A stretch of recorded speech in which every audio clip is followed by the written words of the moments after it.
Hello guys, তোমরা সবাই কেমন আছো? আশা করি সবাই ভালো আছো।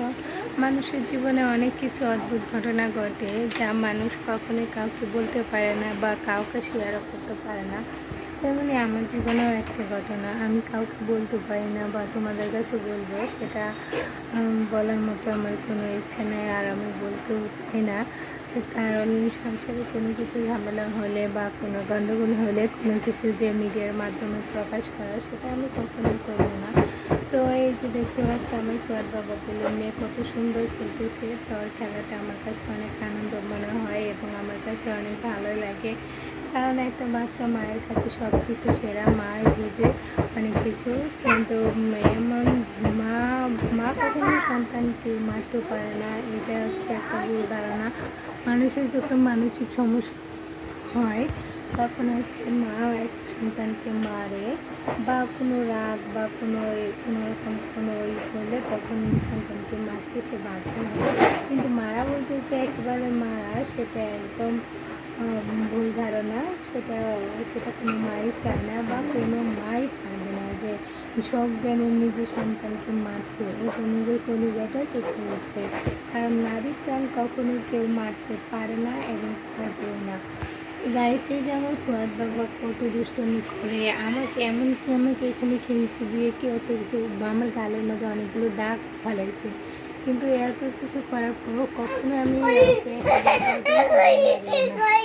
কি করেছ গাইস, এই বেলুনটা কালকেই আনা আছে আর আজকে দেখো বেলুনটার 12টা বাজানো শেষ। এখন কি করবে? এখন কান্নাকাটি করবে। বাবা এটা তো আর ফুলবে না, এটা ফেটে গেছে, আর হবে না, আর হবে না। হ্যাঁ, এটা ধরে খেলো। আর শোনো শোনো, আর ওটা হবে না, ওটা ফেটে গেছে, কান্না করে কোনো লাভ নেই।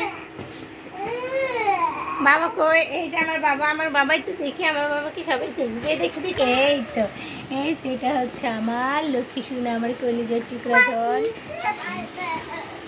আসো আসো, এদিকে আসো। কি দেবো? বেলুন ওটা ফুলবে না বাবা, এদিকে আসো তুমি, আসো।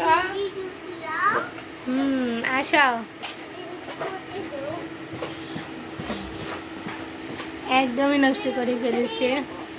আর বাসায় এত দুষ্টামি করে যা তোমাদেরকে বলে বুঝাতে পারবো না। তোমরা যদি 10 মিনিট ওকে রাখো বলবো যে আমি আর রাখতে পারবো না। এতটাই খচ্চর এবং এতটাই দুষ্টামি করে যা বলার কোনো বাহিরে না।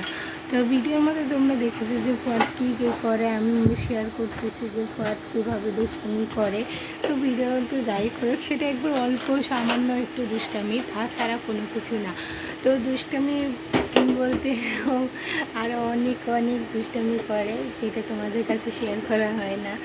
তো সব সময় তো আর ভিডিও করা যায় না বা ভিডিও করিও না, আর বাচ্চাদের নিয়ে অত সবসময় ভিডিও করলে পড়ালেখার কথা ভুলেই যাবে। তো গাইজ, আমি চিন্তা করি যে যখন ও ফ্রি থাকবে, যখন পড়ালেখা শেষ করবে, তখন আমি ওর পর ভিডিও করবো। দিছে ফাটিয়া গাইজ দেখো, ও এখন না, এটা তো তুমি ইচ্ছা করে ফাটিয়ে দিলা। এখন বাবা তোমার আর একটা এনে দিবেন। কি করেছো বাবা? কি করছো? কি হয়েছে বলো? না, কান্না করে না, তুমি বলো কি হয়েছে, বলো, বলো তো, বলো না, বলো, কান্না করো না, বলো কি হয়েছে। কি বদল পারছে বিন্দি? ও, তুমি ফাটাইছ? তুমি নিজে ইচ্ছা করে তোমার এলো গাড়ি দিয়ে যে ফাটাইলা, এখন এটা কার দোষ? এখন কান্না করলে হইব?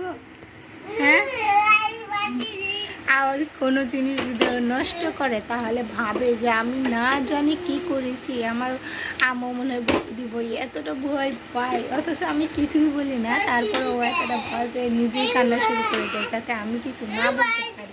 এমন দেখি দেখি, এই যে গাইস, এই বেলুনটা ফাটিয়ে ফেলেছে, এখন বেলুনটার জন্য কান্না করতেছে। এখন কি করা যায়, কি করা যায়? এখন হ্যাঁ, ফেরে গেছে। এখন বাবা আবার কালকে যেয়ে নিয়ে আসবে। হ্যাঁ, বাবা নিয়ে আসবে। বাবা আসুক, বাবা কাজে গেছে, কাজ থেকে আসুক, তারপরে তোমার কিনে দিবে। হ্যাঁ, একেবারে ফেলে দাও। হ্যাঁ, আমি তো যাবো, বাবা আগে আসুক, বাবা আসুক। কোথায়? হ্যাঁ যাবো তো। তোমার বাবা আগে আসো, বাবা আসো, তারপরে ভাত খাক, তারপরে হ্যাঁ